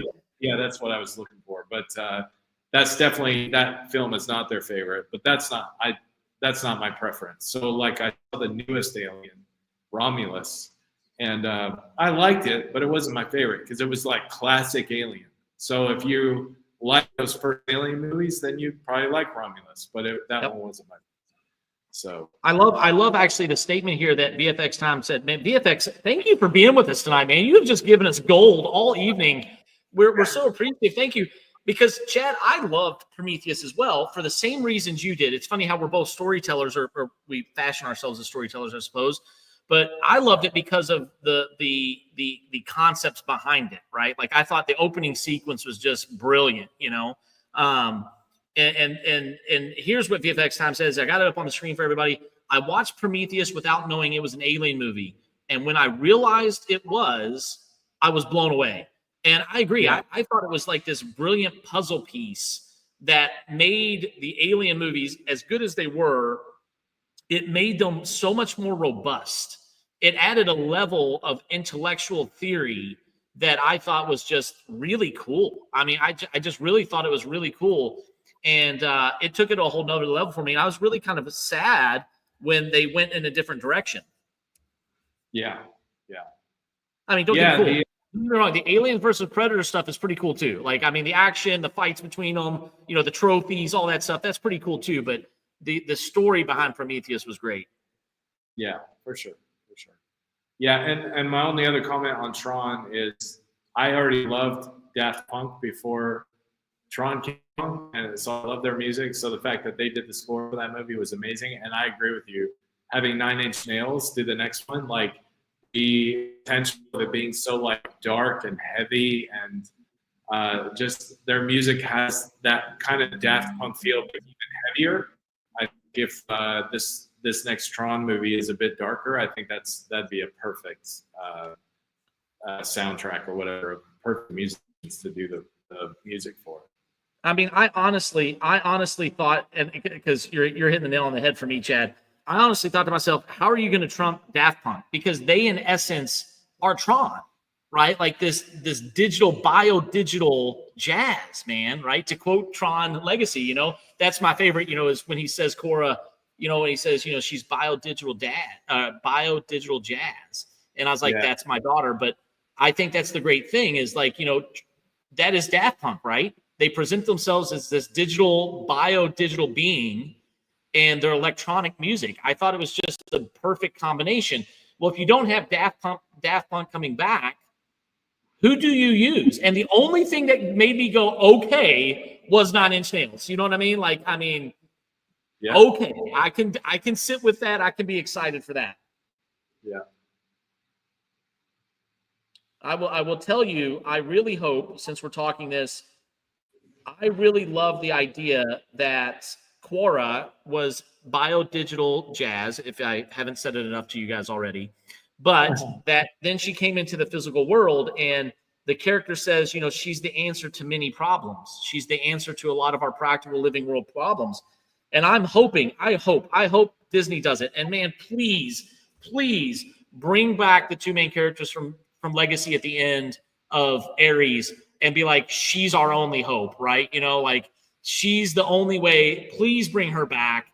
Please bring him back. You know, for the whole story, I don't care if they don't show up throughout the entire movie, but the very end, if we can get to the final climax and it all seems lost and nothing's going to happen, boom, here they come riding on a light cycle with Cora on the back going, Ares, I'm going to destroy you.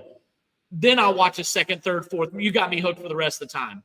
But if they don't make an appearance, I'm going to feel really sad, right? Because she's supposed to be the answer. And if Ares is the digital version of evil that's coming in to take over the planet, she is the solution. She's the light at the end of the tunnel.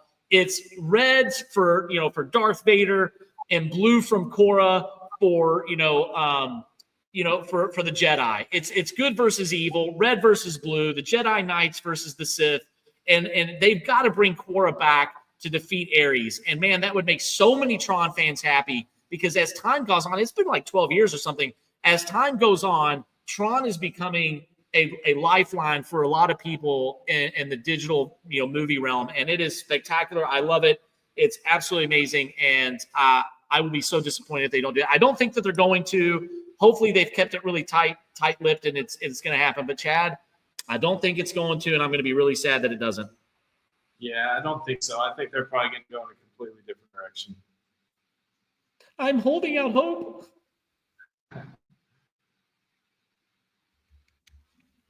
We've got V.A.A.S time. I've got to rewatch Tron now. Yeah, I loved it. I thought it was really great, and I think part of the reason I liked it was that philosophical element as well, like we talked about with Prometheus. The idea that this story there, and of course, I'm a big sucker for father-son stories. And I thought it was really cool and really great. And the idea that, he created Clue to create the perfect world, and yet, the perfect world is the imperfect world, right, Chad? And I thought that was absolutely, the gut-wrenching moment of, hey, but you told me to create the perfect world. Yeah, I did, but the imperfections are what makes it perfect, right? And Clue just couldn't see that. And as AI continues to grow and we as artists see AI, it's the imperfections that make it perfect, and AI just can't seem to understand that. And Well, actually, I guess they understand that really well because they're putting 8 fingers on a human. But I mean, it's a different kind of imperfection that makes it prominent. I'm going to throw this one your way, Chad. I'm going to put it up on the screen for you. Matt Griffin has given us a beautiful question here. I'll let you read that one out for us, brother. Okay, it says, who is your favorite artist, or who are your favorite artists? Is that the same artist that's had the most influence on you as an artist, or who has had the most influence on you as an artist? So that is a great question. So I have a couple answers to this. If I had to say the most influential and favorite artist in that category would probably be Marcel Duchamp. And I've shared that before. And the reason why for me is because going into college, the only thing I ever drew was either comic books or realism. And so when I was exposed to Marcel Duchamp, first time I ever thought of art as a conceptual idea. And so it influenced how I made art. And so I remember as a direct influence of his work being in an illustration class. And one of the assignments was to draw an illustration for an article on education. And that was the first time, instead of actually drawing a realistic picture of a classroom, for example, I made a conceptual collage of, and it looked like it was 3 pictures. It was a flower made of money, had a bee in the middle, and then a picture of a classroom. And I remember putting that up on the wall, and we had critiques, and everyone put their art up, and then the professor would go around and critique each work. And I remember he stopped the class and had everyone look at it, and really was like, and he was one of the hardest teachers I'd ever had. He was the kind of teacher where you would put something up there, you thought for sure this was going to be amazing, and he would tear it apart. And when he got to that one, he stopped and had everyone look at it and actually praised it, because it was so different from the things that I had done before, because it was conceptual. It was collage instead of drawing. And it captured the sense of the article that, just like a bee goes after flower for pollen to mean survival, so in the same way, education is teaching us to just go after money, just like bees go after flowers. And there's a lot of layers to that drawing, that illustration. And so that changed a lot. And then after that, I started doing more abstract work, and I still today, from time to time, will do abstraction. So for me, that would be on the kind of abstract side, would be Marcel Duchamp. So that'd be my first answer. I have other ones, but I'd love to hear what Seth would say to that. Well, I think you've kind of articulated it very beautifully, in the sense that it's hard for me to put a finger on just one, because I think of my artistic journey in segments, if that makes sense. And obviously, everybody's heard me talk about one of my great mentors in college, Jorge Alvarez.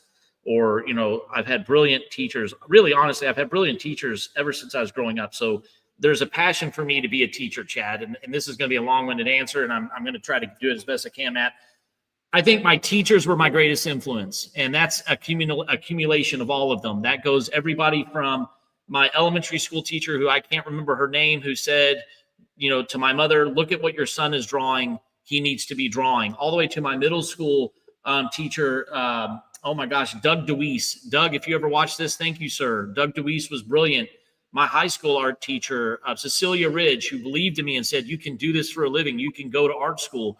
You can be an active artist. Thank you. To all my professors, Jorge Alvarez, Deborah Moshe, Phil Young, who was a Disney animator that I recently found out he had passed away a couple of years ago with Chad, actually. And, Professor Michael Cummings. All of these individuals, these teachers that had such an impact on my life as an artist, they are collectively my number one influence as an artist. And I'm so grateful for that, Chad. And that's probably a reason why you and I love being teachers as well, is we want to give that feeling back to our students. And I know that's one of the reasons for me. If you're thinking of a broader sense, Matt, I'd say there's probably 2. one, I was always absolutely blown away by Michelangelo, Il Divino. I was blown away that he could sculpt, paint, and draw. He could do it all. And I wanted to be that. I wanted to be somebody that was versatile. But then also, too, the last but not least was Charles Schulz, Peanuts. I would scour the papers to read Peanuts, and I was blown away that such simple drawings could convey so much. Even as a kid, I didn't understand some of it to the depth that I do now, but I was absolutely blown away by the depth of Charles Schulz and his simple drawings that reached so many people and communicated so eloquently the human condition. And so collectively, all of my instructors were the greatest influence on me.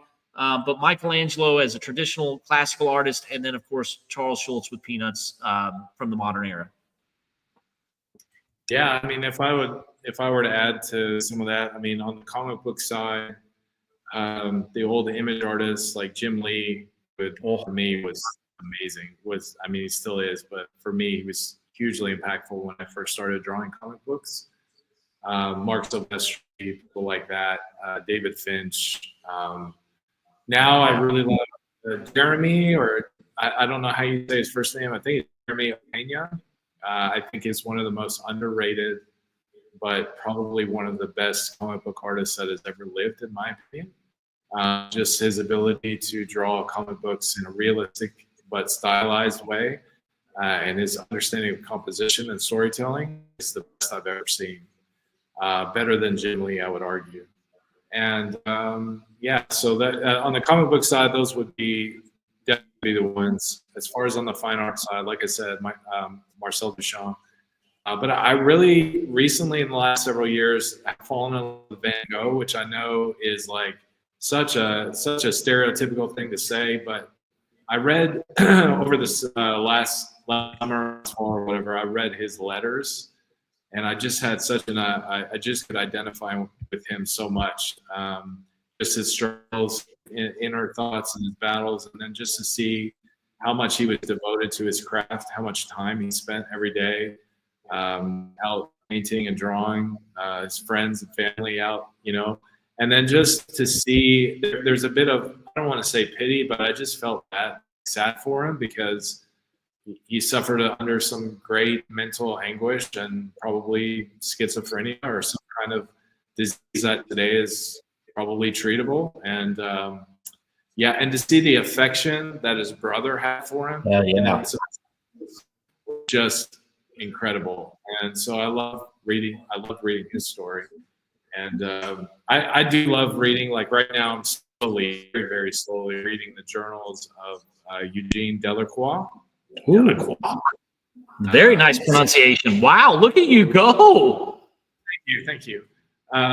So he's like totally different level because he was very successful. Like one of his best friends was Chopin, who's the famous composer, and like that's a level of like that I'll never achieve and never understand. To be friends with someone at that level, and to have the commissions and the connection with royalty and all kinds of things. Like, it's just a whole different life. But I do like listening or reading about his experience, his daily experience, and the things that he went through. So I do enjoy that. So so I'm thinking on my bookshelf that some of those biographies. Van Gogh is one. I love Basquiat. I love looking at his work. Although I don't have much influenced by him, but I do love to see his story or read about his story. Kazimir Malevich, who is an old Russian modernist, and he was famous for painting a square on the canvas, which a lot of people despise, but I like that. He was the first one to do it, and so I'm fine with that. But he had a lot of spiritual and philosophical themes in his work. Same with Chagall. I don't necessarily like the look of Chagall's paintings, but I like a lot of the themes and the things that he did in his paintings. So those are kind of the immediate ones that come to my mind. But definitely Marcel Duchamp. Like for me, 2 years ago, I was able to go to the Philadelphia Museum of Art, and they have the greatest collection of Marcel Duchamp's. And so I was able to actually see pretty much all his major works in person.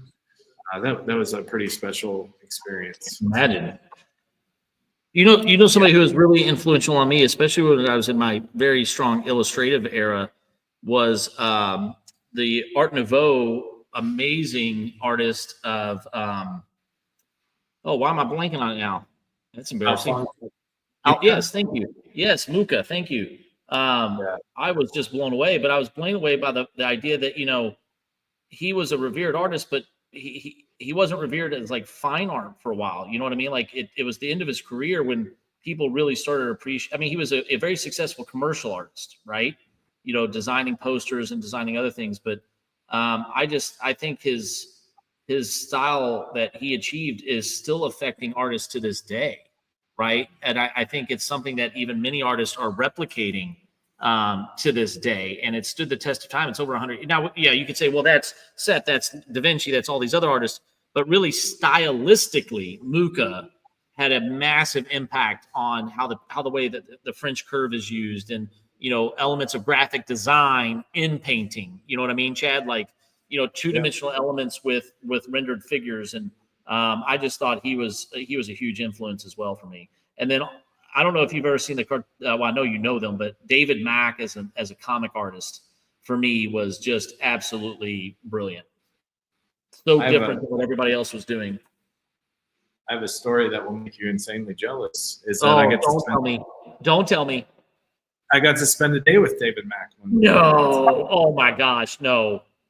Yeah.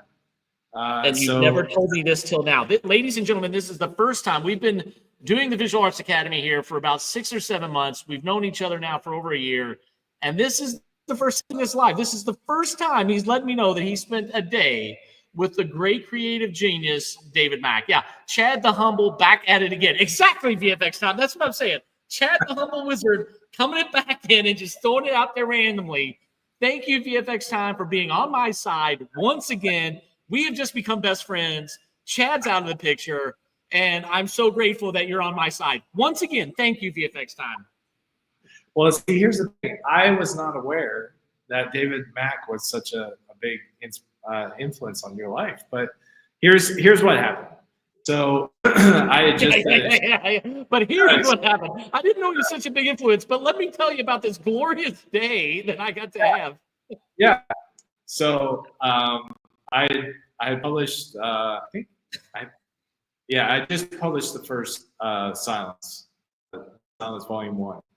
And I was friends with the owner of Comic Book World, the comic book store here in Louisville, and met him through some mutual friends, met the owner of Comic Book World through some mutual friends, because we were doing Comic-Cons here in Louisville, Lexington, Cincinnati, and we would do them all together, and, you know, we just got to know each other. Well, they invited me to Free Comic Book Day a couple of years ago, and it was me and David Mack. And because he knows David Mack really well. And so David Mack and I had tables together in the comic book store during Free Comic Book Day. And we spent the day just hanging out. We had lunch together, and I was able to ask him all kinds of questions about like his career. And he was super like encouraging. And yeah, it was pretty amazing. I didn't realize how big a deal that was. So I didn't really fanboy over him. So I think that probably helped. Us to have a normal conversation, you know, just as artists. But yeah, it was. I'll show you the picture on my phone. I took a photo of the sign, Comic Book World, that had Dave Mack and Nuss side by side on it. It was like a really cool day. And so I think it's amazing. You know, I'd see him at comic book convention after that, and it was always this weird thing, because then I kind of knew who he was. And, you know, in the comic book world, it's like any other form of entertainment. It really is about connections and who you know. And it's really difficult to like leave that fine line, like, oh, I know I met him and now like that's a connection. And should I like go up and talk to him more? Always in the back of my mind, well, he knows all the people. Maybe he'll like drop my name with someone. And, you know, it just got weird. And so I just never really pursued it, because I never do well with that kind of stuff. So So I'd just say hello to him, and that would be about it. So yeah, it's cool. Well, I think so. I'll elaborate. Part of the reason, and I should have said one of my uncle was a huge influence on me. He was actually the reason that I became an artist. And I have the drawings here at the academy. They're up on the wall, and if you come in and visit us, you'll get to see them. It was I came home from school one day, and I was at my grandparents', and I went to the dining room, and he came in, and he still is an amazing artist. And I watched him draw Venom and Carnage on a loose leaf piece of paper out of nowhere, just with like a pencil and paper. And I was just blown away. It was magic to me. I must have been like 5 or 6 years old. And I was like, that's magic. It's magical. I want to do that, right? Like, I want to be able to do what he just did. And he did it so effortlessly and so brilliantly that I was like, that's from now on, I'm going to be an artist. And so my Uncle James Gribbins, thank you, sir, for everything. I've expressed this to you before, but thank you again. But this is the reason, part of the reason I loved David Mack was because my uncle took me to my first comic convention. And at that comic convention, we had gotten signed copies, I think, or he was trying to get signed copies of some of the books. And I remember my uncle on the drive up to Chicago at the time was explaining to me how his work was so unique and so different, right, at the time, because his work was vastly different than what a lot of people were doing in the comic industry. And I was just shocked and blown away. And I remember seeing it and just like, man, this is amazing stuff. And so his work was great, but it was also the realization that there's different ways to tell stories. Does that make sense, Chad? You know what I mean? Like you don't have to do it the quote unquote Marvel way. You don't have to do it the DC way. Like Image broke away and did stuff, but I mean, it was just one of those things for me. I got to see his work in a different light. And part of that was because of my uncle's education of my understanding of what comics were. Here's another interesting connection. I have an Uncle James as well, who bought me my first comic book. And so I devoted, or what do you call when you put on a book, like your dedication page? The dedication page was to my Uncle James. Because he is an artist, a professional artist, a graphic designer, and that kind of thing. He very much encouraged me to pursue all, and got me my first comic books. And same thing. Like it's awesome how you were saying, you have teachers and family and friends that are really the greatest influence beyond any famous artist. Absolutely. Like, the people that really shape who you are and encourage you in certain directions. So. Well, and I hope and I believe, and just even in the 6 months we've been operating the Visual Arts Academy, this community is doing that for a lot of people, not just you and I, but all of the students with each other. There is a sense of camaraderie and passion that is contagious when you're here. Hopefully you get that when you see us online here, when you're doing the lives. It is your sense of community that motivates you and encourages you, your sense of, you're intrinsically motivated to do it yourself, but there are people out there that are excited and eager to support you in your journey. And a lot of those people are here at the Visual Arts Academy and Studio. And part of those are Chad and myself. And we're so grateful to give back to those that are looking to enhance their creativity, enhance their journey. We have a slogan here called Explore, Develop, and Create. And boy, we'd love for you to continue to develop and create with us here live, as well as in person. So if you get a chance, come by and see us. We're here in Louisville, Kentucky. Give us a message, write us, send us a video, show us what you're working on. We'll respond. Eventually we may even start putting some of these up here on the live. We want to give a big shout out to Fluidity 88 this evening. And obviously, our big contributor tonight, who's just been absolutely amazing, it's VFX time. Thank you guys so much for joining us. We're so grateful for everything that you guys do. Chad, we got a couple of minutes here. Anything you want to kind of elaborate on before we call it a night? No, I just really appreciate all the compliments and, like you said, all the interactions, and that's what makes us so good is the community that we build here online and here at the Academy as well. So I love doing this. I love doing it with you. I love the conversations, questions, the camaraderie, and each of us giving each other a hard time. I really love that. And just love spending some time with you and everyone else that's on the stream as well. Absolutely. And VFX time, just said, you guys are really nice, Chad. I don't know if we hear that very often because you're a mean old grumpy wizard, but we're so grateful for it. And actually, VFX time, thank you for the company. We really enjoy doing this. We love it when people ask questions. We love people when they get involved. I love the conversation about the favorite movies. Obviously, that is something that, we live in a content world, and movies are a big motivator for a lot of artists and a lot of creative individuals. So we're so incredibly grateful. Thanks to everybody that has joined us on Facebook Live, Instagram Live. We've got all of our wonderful people out there on Twitch, specifically VFX Time. Thank you so very much. Thank you for subscribing, and sharing, everyone. Everybody that was on Instagram, we had quite a number of people there that are independently on Instagram. We really appreciate all of you. Fluidity88, Francie Fancy, the Doxy, Caitlin Z. Jones, everybody that was over there. I apologize if I missed you or haven't you have thrown out. Matt Griffin, thanks for jumping on Facebook. We're so grateful for all of you. We look forward to doing this every single week. Give us a message. Let us know if you want to see something or have a specific technique or even some art history or movies or pop culture or comic books that you want Chad and I to talk about. We're so excited to enjoy our evenings with you guys on Saturday night, 6 to 8 p.m. We look forward to next time. Chad, you got anything for us? No, thank you all. I appreciate it. Your drawing over there, how's it going? Last minute comment on your drawing? Honestly, I'm pretty stoked about it. I don't know. I didn't get up a whole lot at the top. Oh, it looks like the camera froze. But the bottom's working really good. I'm going to finish this up next week, and you guys are going to get to see the final results next week. Awesome. I look forward to it. Same with me. I've got a good start on this cast drawing. I look forward to getting to it next week too. Awesome. Well, thank you, everybody. Have a wonderful evening. We'll see you in just a few days. See y'all.